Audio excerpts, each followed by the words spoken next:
good evening, and welcome to another episode of Dissect. Of course, I go by the name of Novelist. And I am Jewel. What's up, Jay? Hey, we didn't say dissecting in the 6 416 in the six. Ah, you're always off cues. Oh man.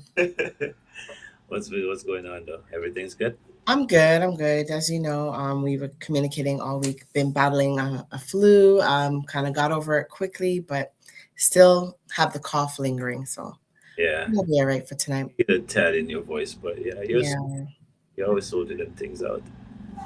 And from the minute you told me, I was like, "Yeah, just get rest," because I know how you do with the. Just one day and I'm out. Like I'm good. I'm good after a day. I Yeah. know you go with the recipes and all that stuff. Like concoctions. How are you doing? I'm good. I'm good. Looking forward to next week. You know, Mhm. next week Saturday we won't be here, but I'm still looking forward to next week Saturday. You know what I'm saying? Yeah. Yep. Yes. Yeah, it's good. Get some time off the other job, so everything's. Yes, yes, And for sure. of course, we have another special guest tonight. She is no stranger to Dissect. She's been here Mhm. for I want to say last season. She I was think here last season. so. Welcome, beautiful. Uh, Oh, but no, it wasn't the season before that. Anyway, sorry to cut you off. Go ahead. yeah. Well, welcome. She's beautiful, and not just her presence. She's a beautiful person. She speaks beautifully. She is blood related to me. Welcome to the show for the second time, my sister Shani. Listen, You had to let everyone know she was blood related, right? You had to let everyone know this was your sister. when you proud of your family, you gotta let right. I hear you. Welcome, sis. Welcome, Auntie Shani. She's muted. You're She's muted. There muted. we go. I'm like, I think I'm muted. Hi, family. How you doing? Hi there. Hi, guys. I'm so happy to be here. Thank you for having me on. And it was the season before. Yeah, thank you Right. for coming back. Yeah. Yeah. Well, last time we were talking about the whole mom, being a mom and the Mhm. experiment. I'm saying experiment. The experience, yes, baby. The hmm experience, Mompreneur. mother, and all that stuff. But today we're here talking different things. Hmm. We're gonna get into like the meditation and. So I'm so being disturbed right now. It's not fun. Okay, let me talk then. Let me talk. So I'm excited. I'm excited because it's our last show before the season ends. Well, not the season, but the new year starts. Um,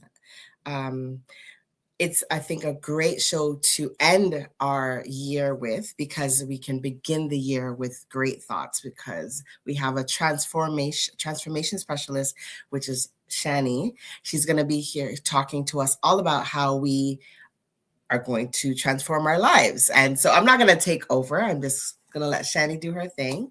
And so Shani, um, just tell us a little bit of your background and what you do and what brought you to be in this field. Like what made you want to pursue this field? Yeah, for sure. So I am the queen of side quests. I have done everything. I have been in corporate. I have been in the school boards. I have been in network marketing. I have been in nothing and now I find myself in the space of mindset resetting, subconscious mind reprogramming, and helping people become the best version of themselves. And how I came to this, actually, I was in a very, very, very bad place after our season conversation a couple seasons back. Things just kind of took a turn for the worst. So when you're doing it by yourself and you're raising the child and you're in charge of everything, and then the hours don't come in anymore and the business starts to dry up, you're like, okay, what do I do? And I found myself in a place where we were going to lose our home. We were so close to going to lose our home. And I understood that it's not about what I'm doing, because I was hustling, I was working hard, I was doing all the things. So it couldn't have been about what I was doing, because I wasn't lazy and I was not averse to hard work. It had to do with who I was being as a person. And I didn't understand it, but I understood that I needed to do something different. So I actually just threw up a prayer and I said, God, just show me. Like, what do I need to know? And you know, when they say when the student is ready, the teacher will appear. That's exactly what happened to me. So I was introduced to this man who's no longer living. He was an identity shifting guru, if you want to call him that. And I've seen him speak on social media, and I've seen him through, like, again, the side businesses. Everybody that I was paying attention to who was really well-to-do in their life, they were training under this man. So he had said, if your way is not working, why don't you try mine? And I was like, well, my way is not working. So I'm going to try yours. And so he taught us how to become so invested in yourself, not being selfish, but like recognizing why you do the things you do, why you show up the way you do, why you have the patterns that you have, why you speak the way you speak. And all of it is related to the way your world looks on the outside. And so I invested in one of his programs to just kind of shift my identity, shift the way I thought about myself. And once I did that, everything completely changed. I started getting opportunities. I started getting money. I started getting connections. I started seeing myself differently because I started showing up in a different way. And then I started this business where I was teaching something similar to what he was teaching. However, I added the component of embodiment, which is to become the thing that you desire. So once upon a time, I said to myself, I wanted to live free and clear in my home. And I'll tell you, remember, I was close to losing that home, but free and clear in my home meant I didn't want to have a mortgage and I didn't want to have any extra exorbitant bills. But I'm in foreclosure. So how do I do that? So I'm going through this process with him, learning how to identify as a person who's living free and clear in their home.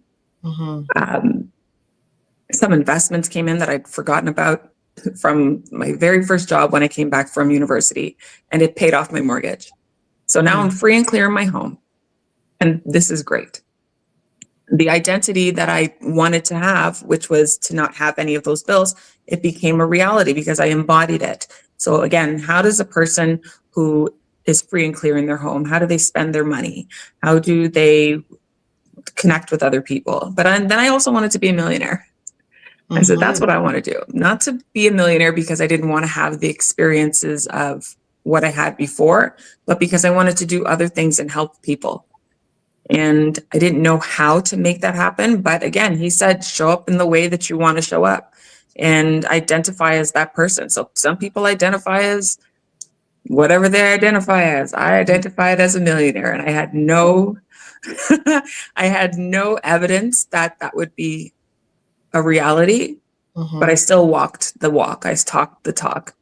And I started this business and I started teaching, and then students started to come to me, and I had my one-on-one clients, and I could charge a person $18,000 for one-on-one for six months of teaching. And things just started to progress from there. So what I now teach is how to shift your identity so that you can create the life that you want to create. I also teach you how to recognize the patterns that you have, to recognize and realize the beliefs that you have, whether they're helpful to you or they're harmful to you. Do you need to replace them? Do you need to enhance them?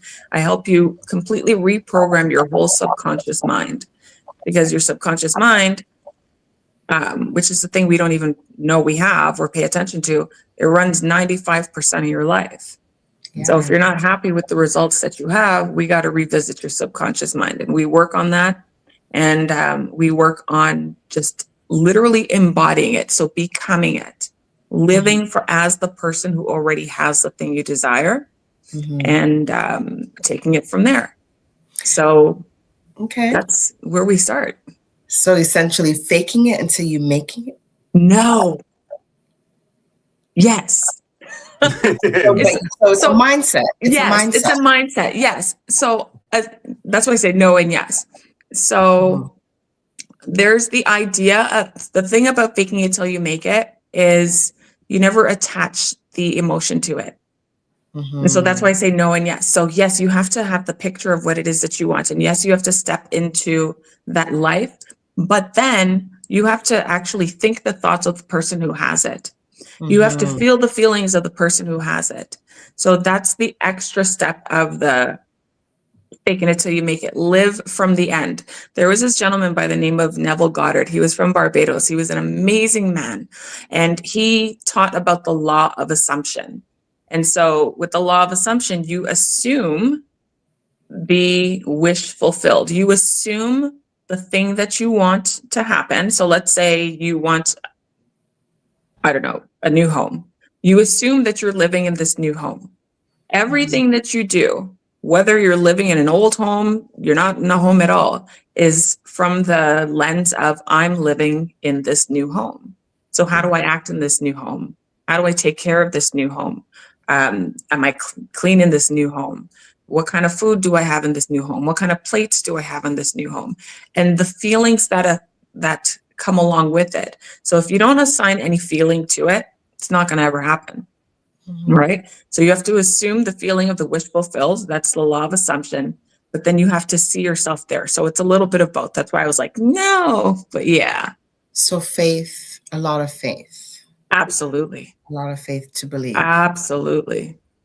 It's like something where you pretty much have to be in your everyday until it starts to actually flourish. You do. And the thing about that is, though, we've lived our lives the way we have up until the time we decide to try something different. And so when you try to embody a new identity, it's going to be challenging at first because you've been the same person up until this time. Like the problems that we've created, we ourselves with that old identity that created the problems can't solve it. We need to embody a new identity. So what ends up happening is sometimes you feel conflicted because you're like, yes, I'm doing this thing. Yes, I'm being that person. Yes, I'm showing up in this way. Yes, I'm talking differently. Yes, I'm thinking differently. My beliefs are different. But then somebody from your past comes into your life and they try to take you out of your spirit and you're like, but, and you go back over there, right? Back to where you were. So it is a struggle. And I don't want to use the word struggle, but it is, it's a challenge initially when you begin because you're doing your very best to go over here and be the bigger person and stay strong and stay focused on what the end goal is. But you still have life and you still have the issues that you had to deal with before and you still have the same problems and you still have the same bills. And you have to now live your life as if those problems and as if those bills have already been taken care of.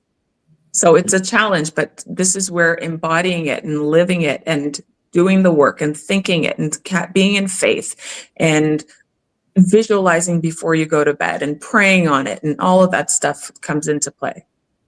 Yeah. But it's okay if like you go back into your old self for a moment and just like you catch yourself. You're like, oh, well, I'm gossiping again instead of being a person who doesn't want to gossip. You fall back into it. It's okay. You're human. Right? This is not magic. I'm not into that. It's just going to be something that needs to be repeated until it becomes natural. Right.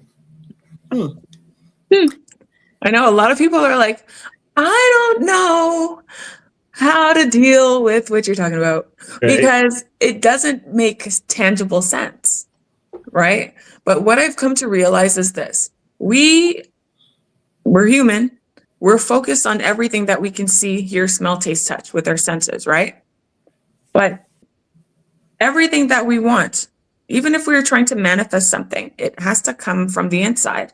We were told in this very good book that came out many, many, many, many, many, many years ago that if you ask for it and you believe that it is true, you will receive it, right? That is manifestation in a nutshell. We were given the blueprint. Right? We were given the blueprint, but we don't follow the blueprint. And I teach people how to follow the blueprint. and live it.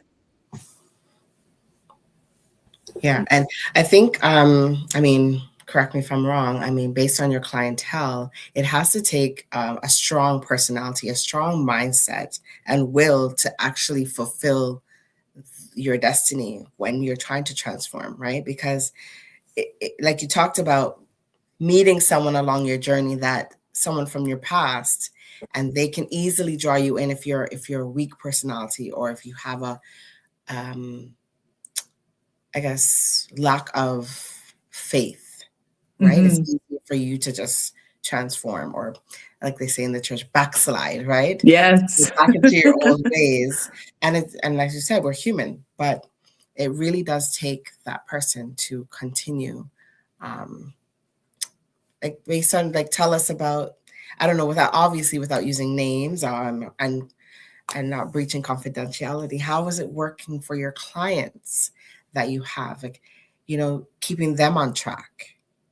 So one of the things that we do that keeps them on track is we have these embodiment practice sessions every week. So we get on a call, I do group coaching. So we get on a call, and it's just about how to live as. So there's a curriculum that we follow, and it's for 6 months. So when you do feel like you're being pulled back, you can just hop into an embodiment session so that you can stay connected. How are my clients doing?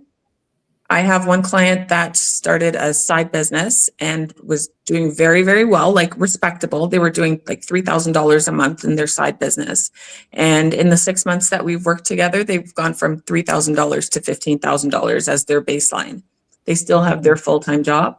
They were focusing on the embodiment. They were doing the identity shift. We were going through all the things that's in my programming, and they fell back. But the embodiment sessions help them go forward. So they don't want to quit their job because they love it.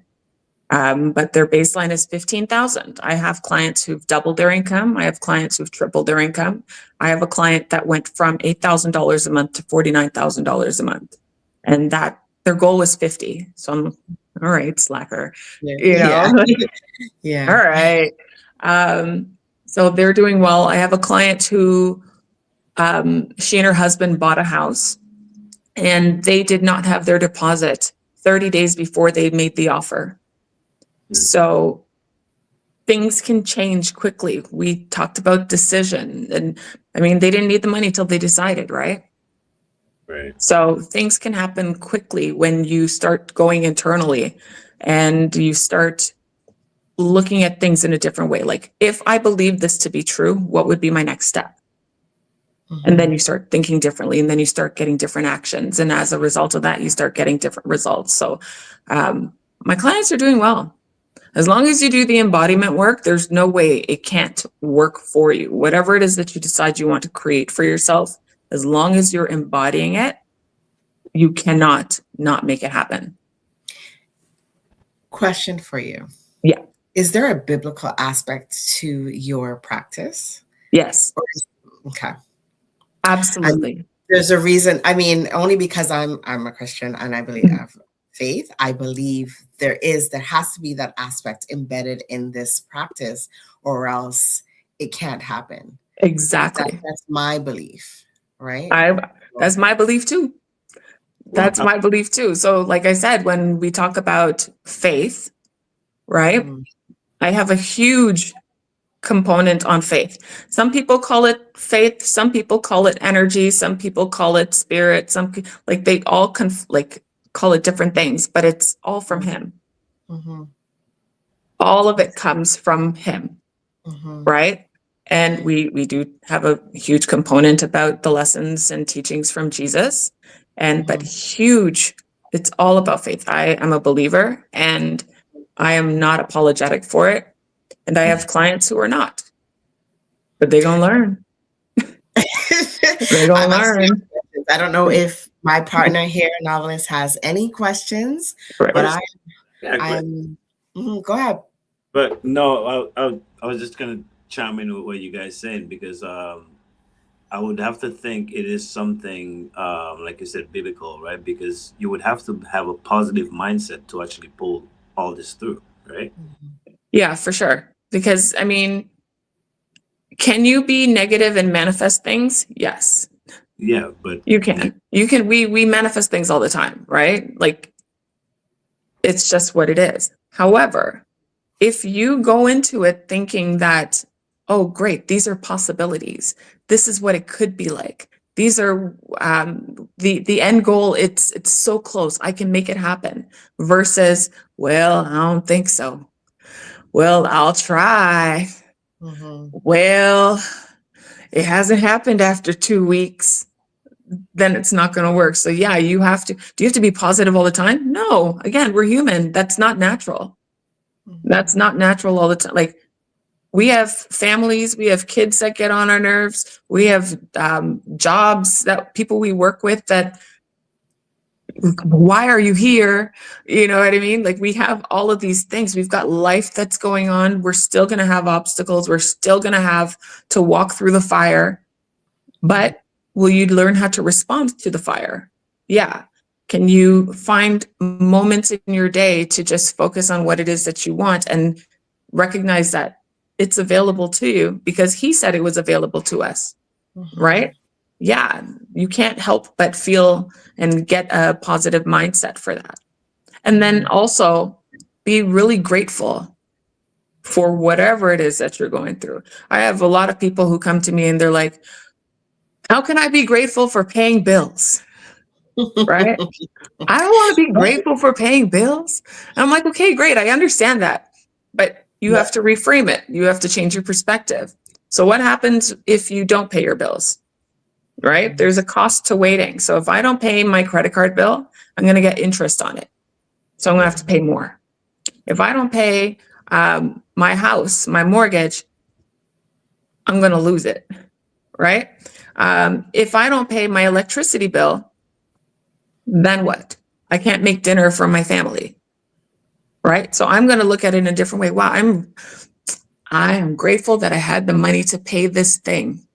Even if it was my last dollar, I am grateful that I had money to provide because now my daughter and I, we can sit down and have a meal together and we get to like see each other because the lights are on and we can talk about whatever it is that we need to talk about. So it's just about reframing certain things. So you have to just be in gratitude. Look, I'm going to lose my house. I'm not prophesying that over me. This was back in the day. I'm going to lose my house.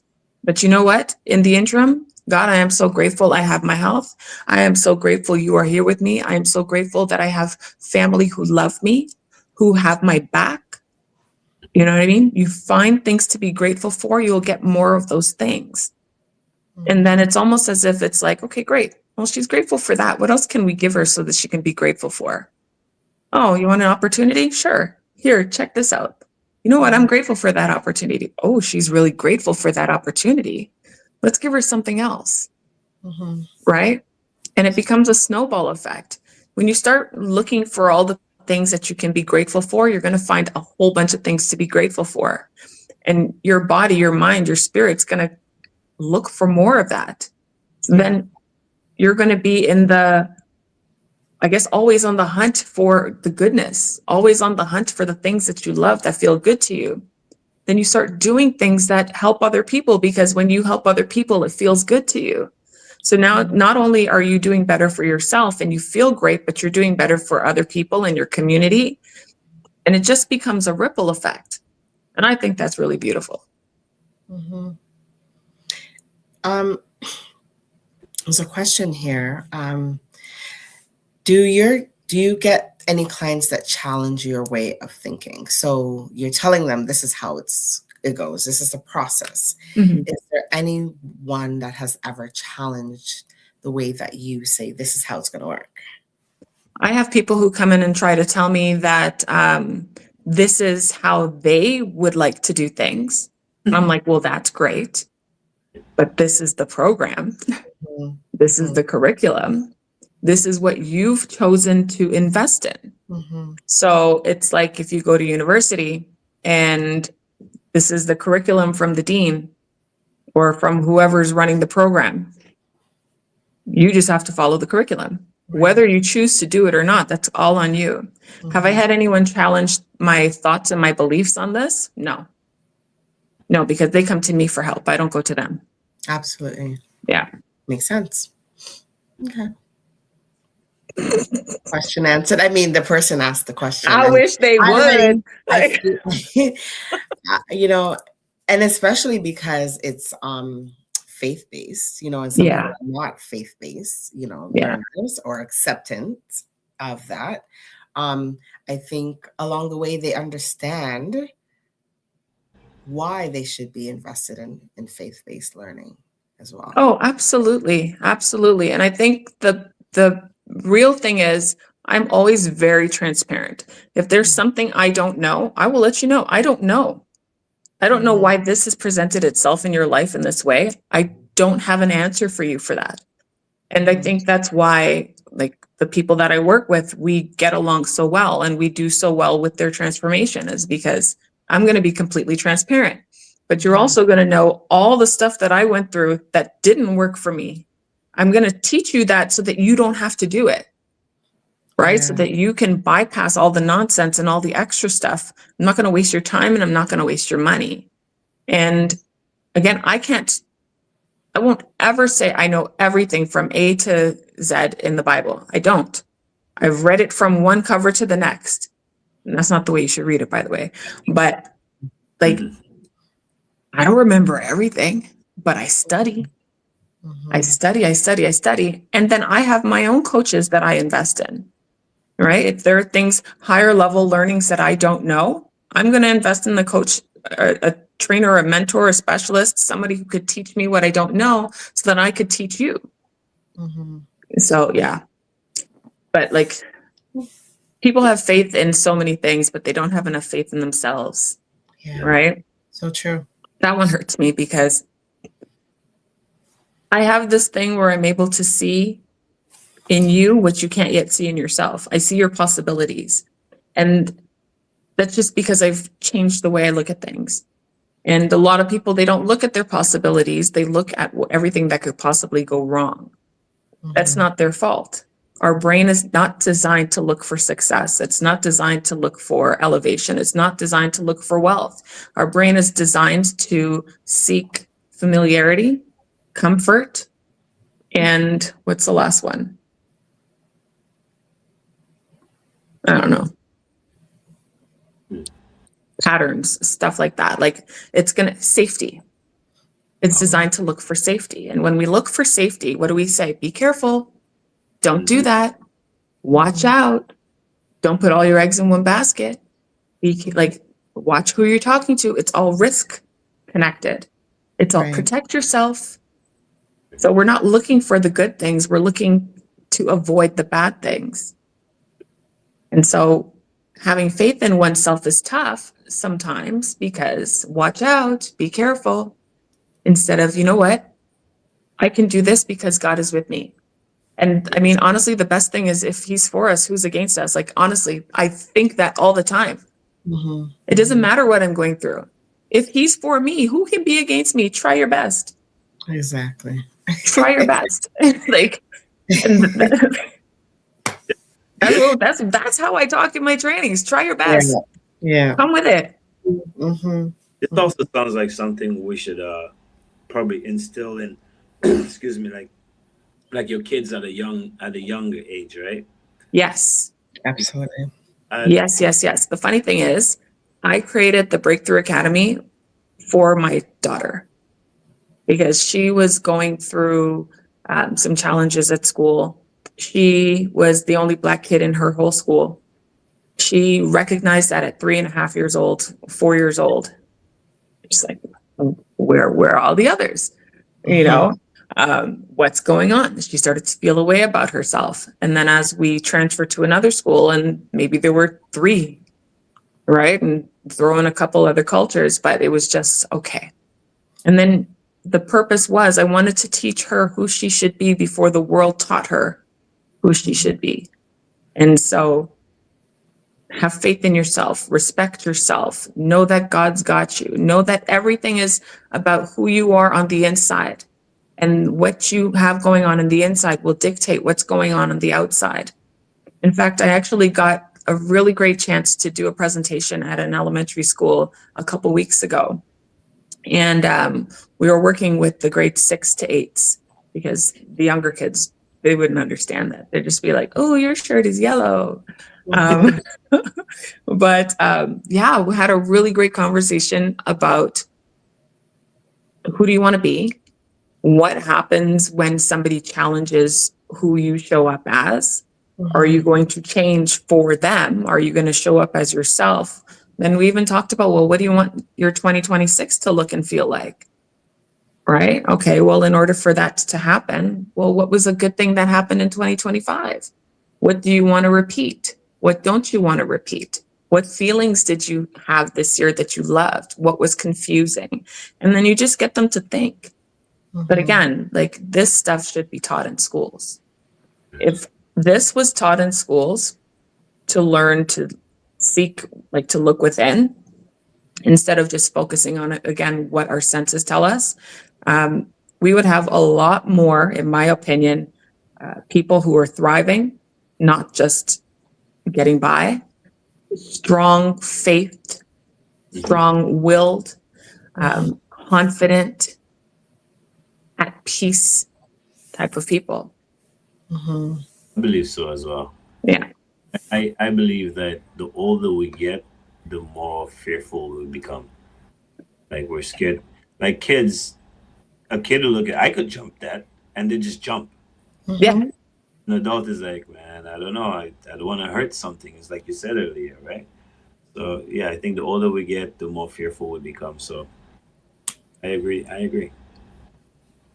You're absolutely right. Like, think about when you see a person who is older driving, right? You know, when they were younger, their foot was on the gas. They were like, Now they're like this, and they're going so slow. Yeah. Right? So sometimes it's a perception thing, but sometimes it's, I have to be really, really careful. Let me slow down. I don't want to get hurt, because they've been exposed to so many things in this world over a longer period of time than we have, that it's like, I've got to be cautious about everything. Right? I hope to not experience that. I hope, now that I know what I know, I hope to not experience that to the same degree as a lot of others. Yeah. But we'll see where life takes us. Wow. So I've sat and I've watched. I'm cracking up right now, like, because it's like, what? Yeah. No, but I've sat and I've watched you. I've listened to you, and it's your. I think part of the work that you do is because, one, you're well spoken. You are knowledgeable about what you do. You're confident. And I think you come across as very genuine. And I think people are willing to use the word risk before, and I'm going to use it with you. They're willing to take the risk and invest in you. So in turn, you can help them. Right. I think you're very transparent. You know, you just sharing your testimony, telling things that right off the top, right off the jump of what you've been through. I think people need to hear that. People need to hear reality, things that you've been through, because a lot of times people are like, well, how can you help me? You don't know anything about me. You've never been through what I've been through. And, you know, just you sharing part of your life gives people an inkling of hope, I think, you know? So I hope people out there that are watching tune in and that are really listening to what Shani is saying. I think she has a lot to offer. And even me, myself, I listen to you for myself as well, because we do doubt ourselves as human beings, right? Even though we know we can do certain things because we've been told we can, Yeah. we doubt ourselves a lot, right? Yeah. So, and that's not even your fault. It's not even your fault. It's just the way we have been taught the world is. Again, be careful.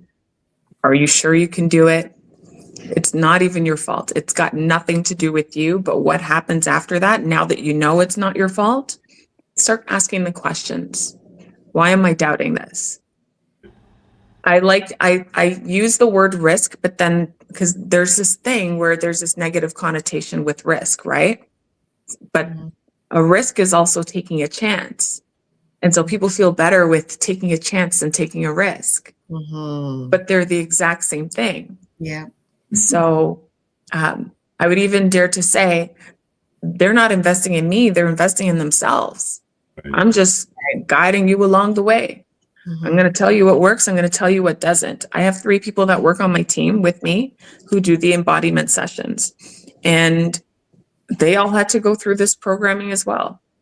Like, life can be so great if we allow it to be. But we're not usually taught to look at life being so great. It's just, you got to go through the cycle. You go to school, you get the job, maybe you get married, maybe you have some kids, maybe you don't. You work until you're 65, and they give you a gold watch and they say, thank you. And then at 65, you have your gold watch, which is going to run out of batteries because it's not even a good watch. And then you go and have 15 years to go live your best life in your retirement life. Right. And you only have 15 years to live the life that you wanted to live? No. That's archaic way of thinking. That doesn't work anymore. People don't do that anymore. We're looking towards living a good life throughout our whole life. Again, that doesn't mean that we're not going to have the things happen to us that are going to happen, for sure. But while it's happening, what kind of amazing experiences can we have? Right? What kind of love can we experience? What kind of connection can we draw?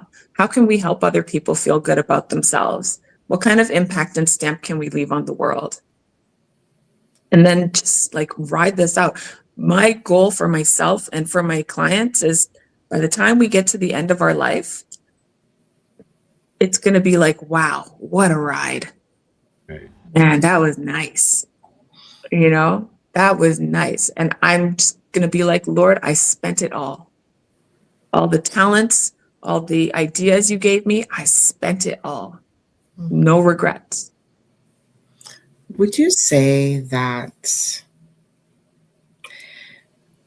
West Indian people or Caribbean people, let's say Afro-Caribbean people, have a different mindset when it comes to this kind of stuff? Yes. Yes, only because African people. I'm looking like Afro-Caribbean people. Right. Okay, so I'll tell you this. I have a lot of clients in South Africa, and I have clients in Uganda, like straight on the continent. I have a couple clients that are Caribbean background, but live either in the US, the UK, Australia, or Canada. Right? I have some inquiries from people on the islands, right? It's just a matter of what you're exposed to. So it doesn't mean that they're unwilling to see things in a different way. It's just that some people, depending on where you are in the world and what your algorithm shows you on social media, are not exposed to the same things that others are unless they actively search for it. So when I speak to my people, my Caribbean, Afro-Caribbean people, there are a lot of questions. Well, how does this work? Okay, it works this way. Well, what if it doesn't do this? Okay, well, then we do that. Okay, well, manifestation is not of God. Well, yes, it is. You know, and I'll send you to the series of verses that prove that this is what Jesus said. You know, I'm not even just talking Paul, I'm talking Jesus, you know? So, and we are a faith-based people, right? Caribbean people, we are a faith-based people. So if they can find the relationship between the end goal and faith, they'll be more inclined to give it a try. But listen, our people are so resilient and our people are so smart. I want to say even probably the smartest people on the planet. Yeah. We just don't get the opportunity to highlight that, right? Because other cultures think that they got it going on more so than others. I would like to challenge that process. Yeah. I asked only because I know I've been in business where I have my people who question everything, like down Every to last where thing. I purchase certain things, right? Yeah. You know, so it's not that they don't believe, they want to know. It's a trust factor, I think it is, Yes. more than anything else. There's a mistrust because they've been through so much already. Yeah. I want to trust you, but can I trust you with this? You know, my life. With something as important as this, because this is my life. Yeah. Right. And I think that's one of the reasons why I'm so transparent, because I get it. I get it. Like I said, I'm not going to waste your time. I'm not going to waste your money. This is what I've been through. This is what my clients have been through. This is what, when I'm trying to manifest for something and it's a big decision. I don't even know if I'm allowed to like say stuff like this online. So I'll just say shit. Shit hits the fan, right? Yeah. This is what happens. All of a sudden you feel like everything that could possibly go wrong goes wrong. Car engine light comes on. You lose opportunities. You have problems with people in your family. It's just stuff happens. And this is when you're on the precipice of like change. It almost always happens, right? And so I share that. I'm like, listen, man, this is what happened. I was about to invest in myself and the bank told me I didn't have the money in my account. And I was like, well, first of all, the devil is a lie because it was there. But all of these things happen just so you can show up and prove to yourself that you are who you say you're going to be. That's right. So I share all of it. And I think that's why I have success with connecting with people. I focus very heavily on building trust between the screens because it's all online work, right? So like who you see is who you get. But I also understand that it's not the same for everybody online. You've got to be thoughtful. You've got to be careful. You've got to use discernment. Some people are just trying to get what they can out of you. Yes, absolutely. And yeah, and then they have nothing to offer. Or they've created a program, they've created a course, which is fine, but it sucks. Or yeah, they always say you need to give somebody the recipe, but the sauce is not going to be tasty. You understand? You understand? Like they don't have your flavor. No. Yeah. So I find it interesting. This is new from what I see for our people. The people that look like this, they're all up in this stuff. You know, the people that look like this, they're getting into it. They're getting into it. They're just, some of them are just a little more cautious, and that's fine with me because I'm not in a rush. I'm not going anywhere. You have questions? Go ahead. I do one-on-one consultations that I do for free. Because if you have goals and you have questions and you're not sure how things work, let's talk it out for half an hour. Like I offer that for free. Most people don't do that because maybe they have something to hide. I don't have anything to hide. And chances are I'm going to send you away with an assignment to see if you're actually committed to improving yourself, improving your circumstances, or if you're just interested in it. Because there's a difference. For sure. My brother, you've been quite silent for this episode. Like every question come up answered. Like I'm like, I'm just gonna come down to this question at this point because I was gonna ask you, does this work for people that's not in Canada? You answered that. Yeah. How can they? You answered that online. So it's like, okay, how can they contact you? That's where I'm at. Like literally, I'm listening, and while your guest is talking, you come up with questions, but all the questions are just being answered. It's like you said. I don't want to boost her too much because again, it's my sister, but she's very, very transparent.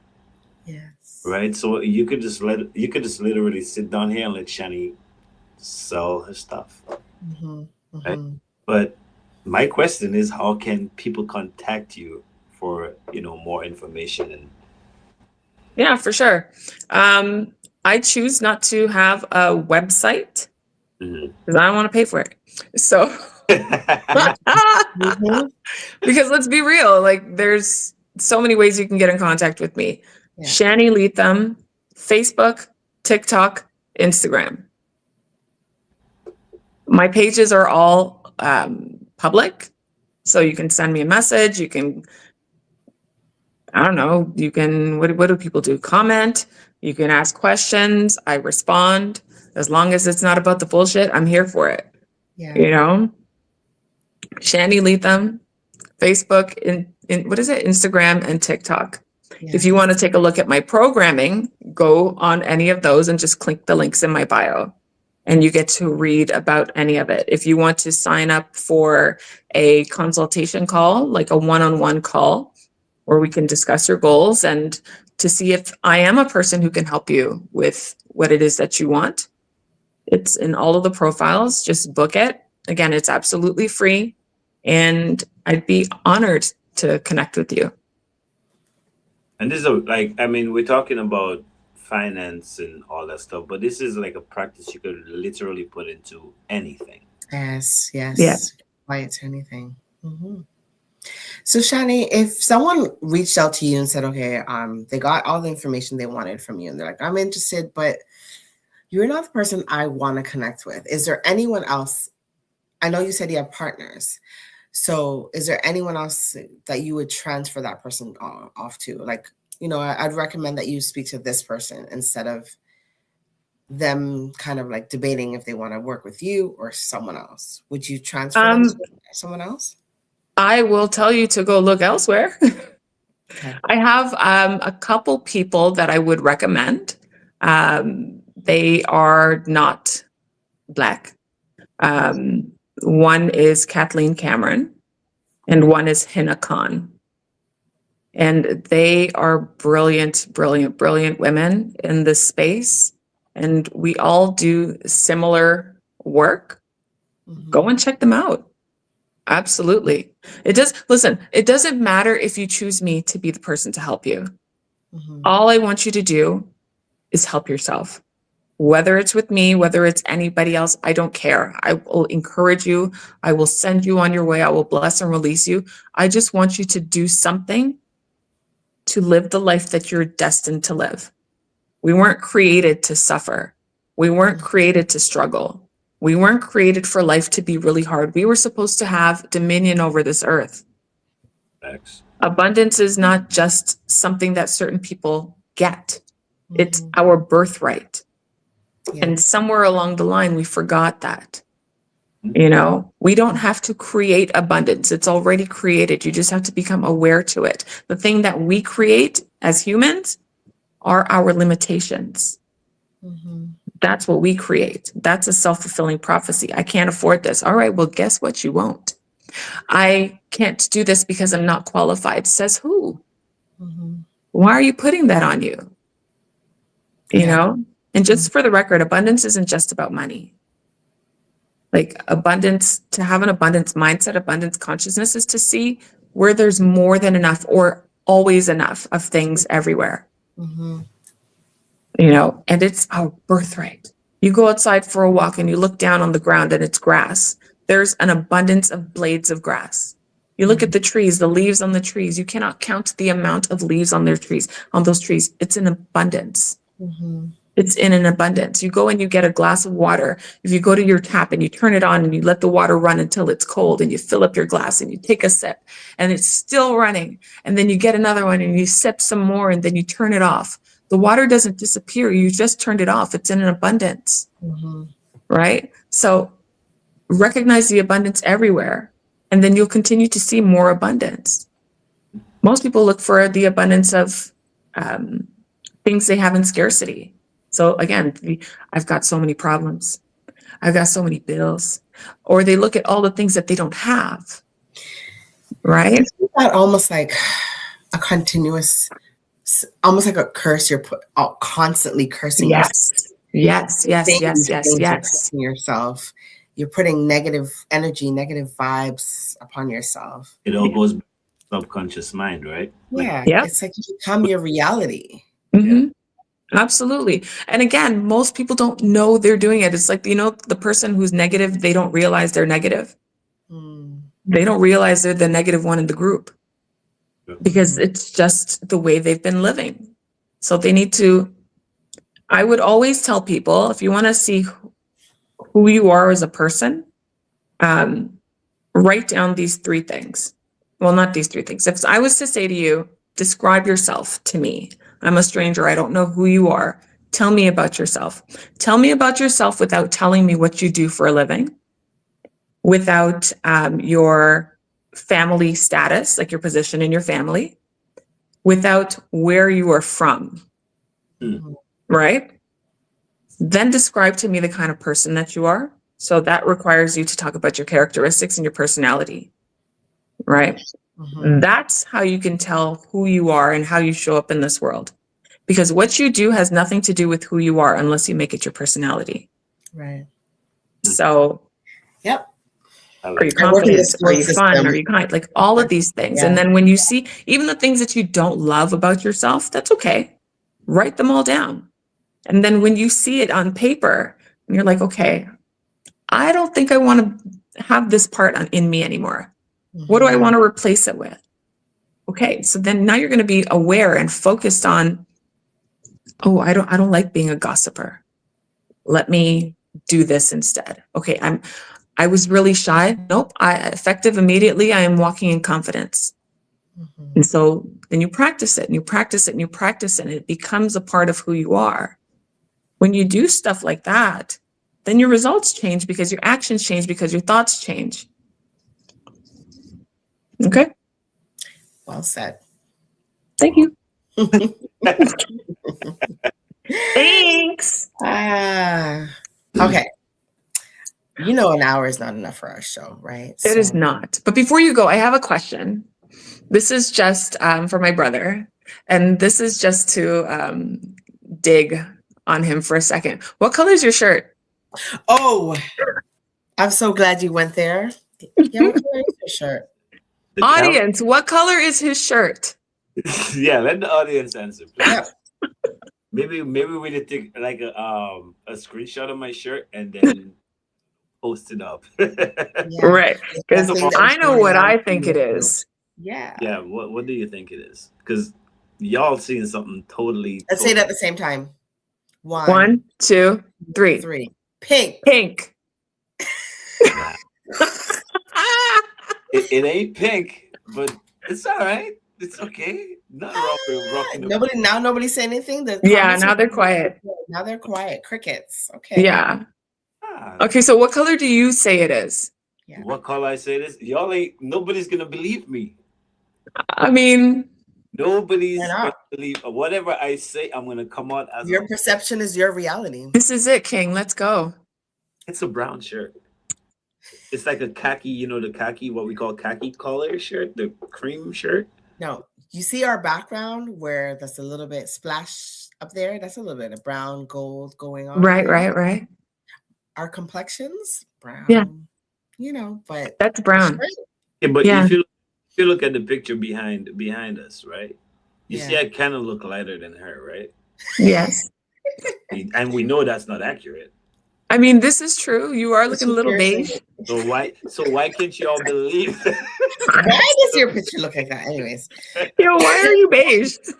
Oh my goodness. I meant to ask that last The week. Beige but Brothers. That's his winter skin tone. yes. That R&B singer, Dubarge, whatever. DeBarge. Yeah.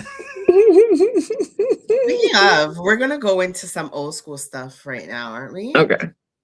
No, it's not old school Not- stuff, okay. but we're gonna go into a game called Quick Cuts, and Okay. we have 2 songs that we could quickly play and have Shani try to figure out what they are. They're not old school. Okay. So okay, I guess I'll start with one song and then we'll go into a question, Jay, type of thingy. Sure. So like a quick clip of the song. I'll I don't know what the songs are, by the way. So you don't know what the songs are, but it's gonna be Afro beats. So I'll give you that much. Beats. Yeah, I'll give you that much of it.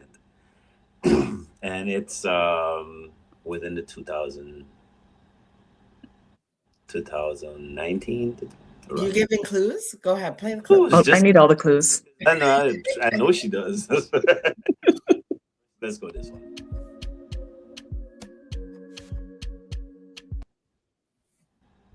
Did you hear that at all? Yeah. Do that again.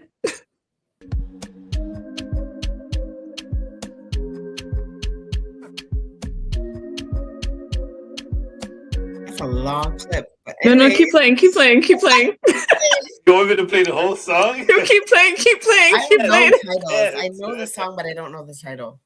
It's not for me. It's for Shani though. So good luck, Shani. I don't know. I don't know. Like, play some more. Give me like.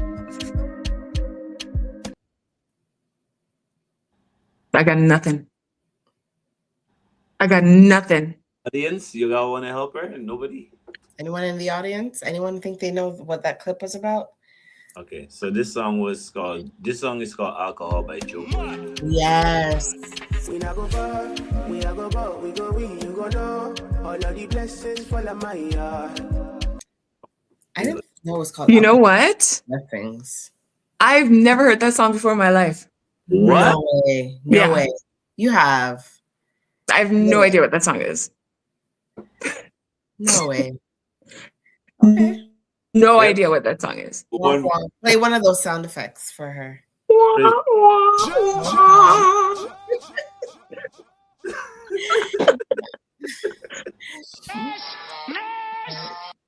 Nurse. Was that the next one? Oh.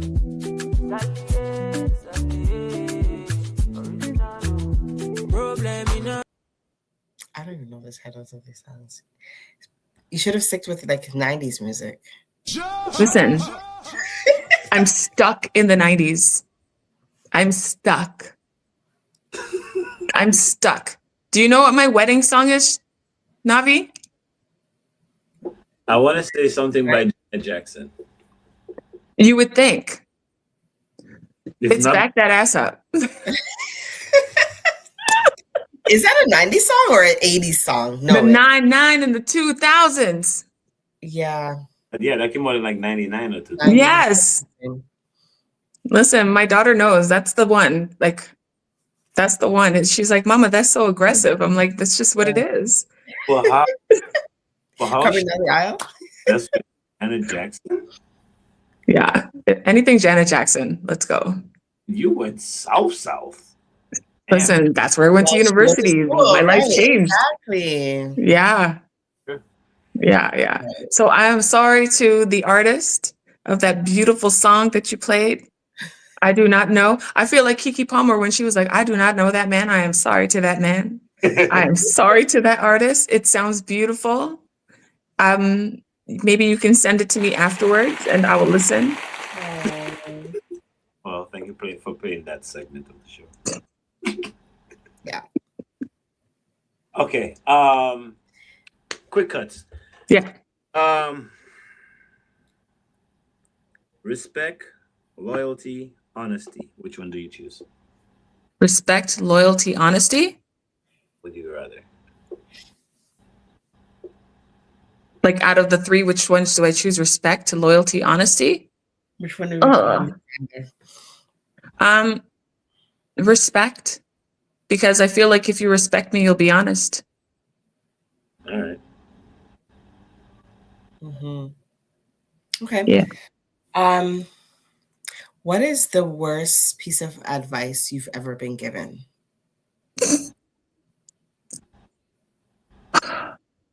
The worst piece of advice I've ever been given.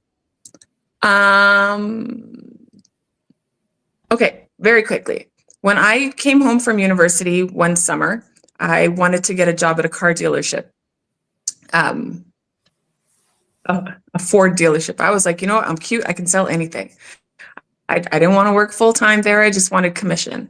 And I told a member of my family that I was going to go apply for that job. And they were like, don't do it. It's only commission. You won't get paid unless you sell a car. And they made commission sound so bad that I was like, okay, fine, I won't do it. But then I realized that when you're an entrepreneur, everything is sales, right?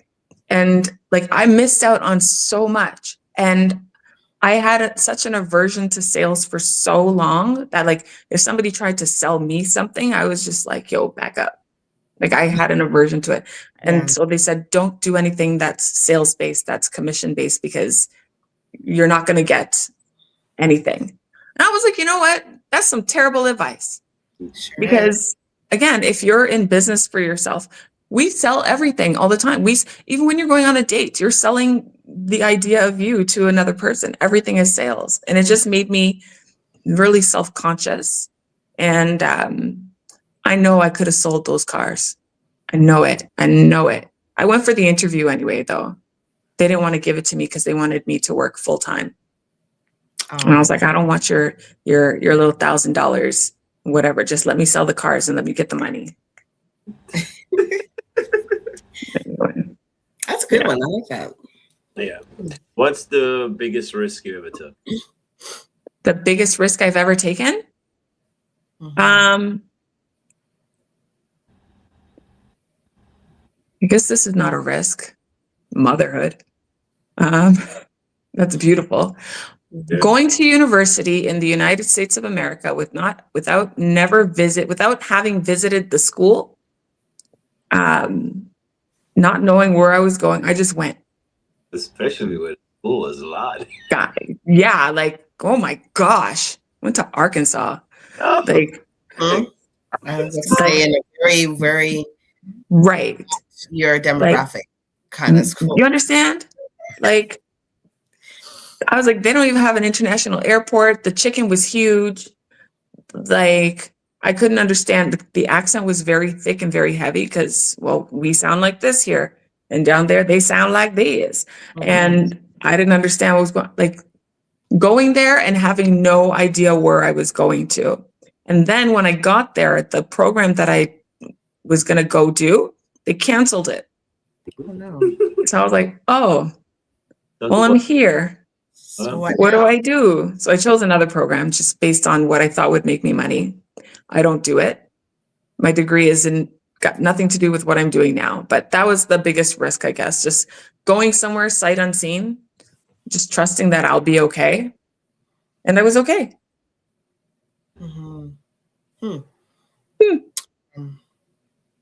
Okay. Tell us about the funniest moment in your life or something that's made you laugh the hardest. And there are a lot of those. Oh my gosh. Talk about Wathi if you want. Right. A funny moment. I can't say this stuff online, because it's a funny moment, but it's like a funny moment. Okay, I'll tell you, there was one time where Dissect. You know this is Dissect, right? Yeah, but I don't know. I don't know. I don't know what we can dissect. Every single thing. Because it's funny now. I don't know.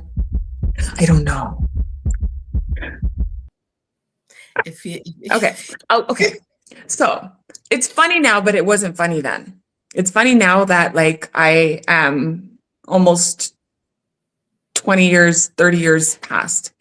We went to New York for their Labor Day parade. I'm on the Eastern Parkway. And I'm with my sister and like some friends. And you know, everyone goes and you dance and you just have a good time and whatever. And so this man comes up to me and he's dancing behind me. You know what? This is not a funny story.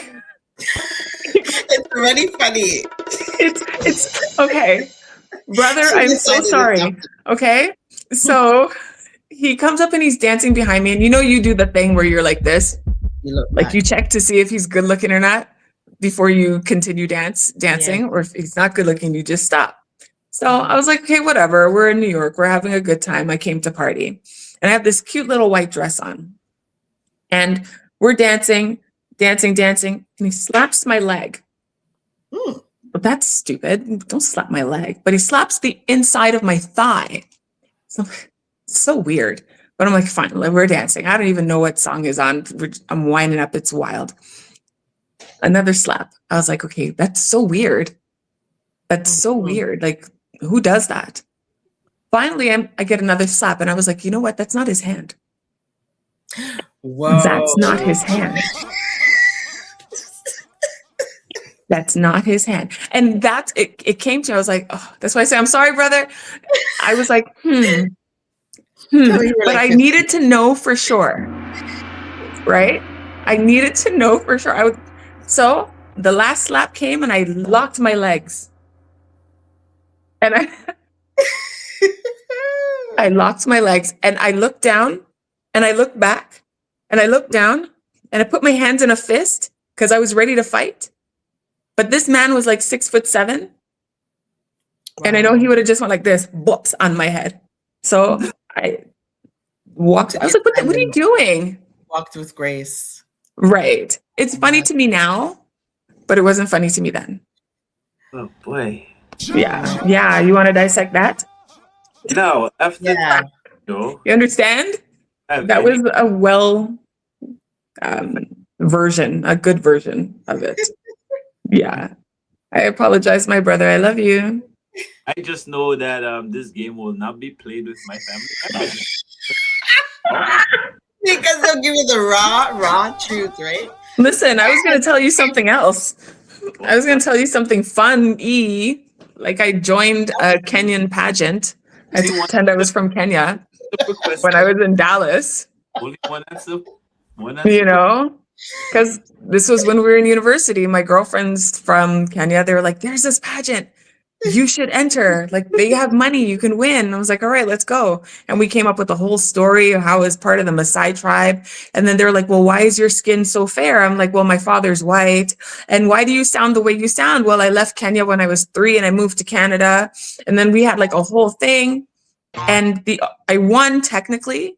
But the only reason they didn't give it to me is because the head judge, his wife was in the pageant. So they gave it to her. So she took home $10,000 and I took home $3,000. And then we drove back to Arkansas. That was a conflict of interest. Anyways. A little bit. But that was good. You were Kenyan for a day. I was, you know, and I had to do a talent. So I sang a gospel song and all the alcohol went behind everybody's back. They all hit it. That was fun. Yeah. Wow. Dissect. Who else from your family are we inviting? Why are you asking more questions? We gotta go. That was to you, not to Shelly. Oh, God. He's embarrassed. I know. So we're a few shades lighter. Maybe pink like your shirt. Maybe. Your skin, your cheeks would have been blushing right now. Like Yep. you would be. Yep. Like there's no way your shirt's not pink. The real man can rock pink and red.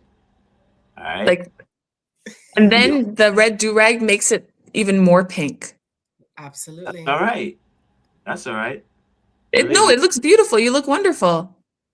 Wonderful. I mean, come on. You're so handsome. You look so nice. Okay, can we go now? It's been nice. Next week we won't be here, guys. We're taking it off. Happy holidays. I'm Novelist. This is Shani. This is Joel. We got. No, we're still here. That was great. Shani, you know what? Always a pleasure having you on our show and also listening to you speak. Do plug your business. Please let everyone know where they can go and follow you again and how they can potentially get in contact with you for one of your consultations. For sure. Thank you for having me. This is always so much fun. You guys are so good at what you do. You're so talented, and the world needs to hear more of you. So thank you for this. You can find me at Shani Leatham, as the name is written there on all the platforms, Facebook, Instagram, and TikTok. You can send me messages, or you could click the link in my profiles there, and you can set up a one-on-one consultation call with me where we can discuss your goals, discuss what it is that you'd like to bring to the forefront of your life. And if I can help you, I will. If not, I will send you off to somebody else who can. That's it. Well, sis, thank you for joining us. It was very informative, very educational. And I hope you guys go ahead and contact her, reach out to her, and yeah, put some changes in our lives. And I'm going to do my consultation too as well. So let's go. And thank you for playing quick hitters, and gonna be scarred for the rest of my day. Thank you. It was fun. I don't know what that song was, but you know, don't judge me. All right. All right, there you guys have it. Shani Leatham, ladies and gentlemen. It's been another episode of Dissect. And like I was jokingly saying earlier, we're not gonna be here next week. No, it's true. We won't be in here next week. It's not a joke. So I guess we'll see you guys in the new year. Everybody have a safe and happy holidays. Drink and don't drive. Drive and don't drink. Don't drink too much. And I hope y'all have good presents and all that good stuff. See you next week, Jay. First to the Dissect team, because you guys make today possible. Special shout out to everyone who's made the film possible. Or if you don't want to look at it like that, dissect all you really, I mean dissecting.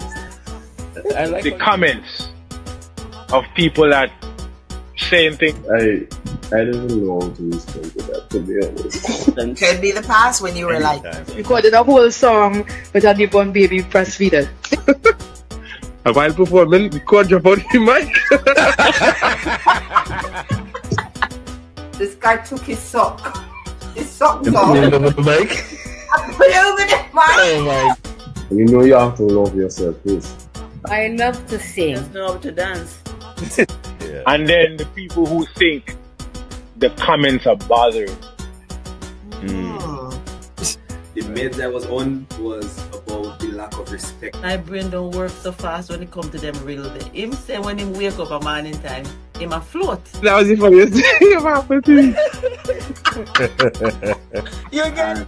I'm grateful for the blessings that I have so far. It's just a matter of, for example, Tingo Nice again. life, and we cannot transfer